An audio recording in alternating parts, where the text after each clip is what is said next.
Hey dear, how are you all? I was in Mumbai Westin Hotel as a guest invitation. Guys আজকে mini ভ্লগটা আমি বাংলাতেই বানাবো because of my দিদুন আমার mini ভ্লগগুলো দেখে, তো আমি ভাবছিলাম বাংলাতেই ভ্লগগুলো বানাই। ইভিনিংয়ে আমার কল টাইম ছিল, আমার মিটিং হয়ে গেছে, আর আজকে আমি মিটিংয়ে তোমাদের ভিডিওটা ক্লিপ শেয়ার করতে পারিনি বিকজ অফ ক্যামেরা অফ ছিল, ক্যামেরা অ্যালাউড ছিল না। আর আমি দেখো হোটেলে চেকিং করেছি, আজকে আমাকে এই রুমটা দেওয়া হয়েছে অ্যাজ এ গেস্ট, আমাকে থাকার জন্য একটা রাত, মানে আমি আজকে রাতটা থাকবো এখানে, পরের দিন আমি বেরিয়ে যাবো। গাইজ এটা হচ্ছে সুইট লাক্সারি রুমটা কতটা সুন্দর তোমরা কমেন্ট করে জানিও, আর দেখতেই পাচ্ছ কতটা সুন্দর রুমটা। আর এই দেখো আমি মিরার সামনে অ্যাজ ইউজুয়াল আমি আবার পোজ দিতে রেডি হয়ে গেছি, আমাকে কেমন লাগছে কমেন্ট করে জানিও। আর এই দেখো আমি একটা ভিডিও শ্যুট করেছি এটাতে নিজেই, তোমরা আমার ইনস্টাগ্রাম আইডিতে গিয়ে দেখতে পাবে। তারপর আমি দেখছিলাম আমার ভিউ। গাইজ সিরিয়াসলি এটা আমার উইন্ডো ভিউ ছিল আমার বেডরুম থেকে, মানে আমার বেড থেকে এটা উইন্ডো ভিউ ছিল।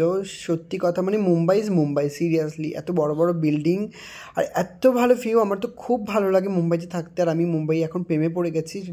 তারপর আমি শাওয়ার নিয়ে রেডি হয়ে চলে গেছিলাম ডিনার করতে। এই দেখো ডিনার করতে যাওয়ার আগে এই ড্রেসটা আমি পরেছিলাম, তোমরা হয়তো এই ড্রেসটার শ্যুটটা আগেও দেখছিলে কলকাতা ওয়েস্টিনে। আমি আবার সেম ড্রেসটা মুম্বাই ওয়েস্টিনে পড়েছি, কেমন লাগছে কমেন্ট করে আমাকে জানিও। আর আমার এই ভিডিওগুলো দেখতে ইনস্টাগ্রাম আইডিতে ফলো করো। তারপর আমি ডিনার করেছিলাম পনির টিক্কা আর সামথিং জুস, তারপরে সিধা চলে এসেছি বাড়িতে সকালবেলা। আজকে ভিডিওটা এই পর্যন্তই, লাইক কমেন্ট শেয়ার সাবস্ক্রাইব করে দিও, টাটা বাই বাই।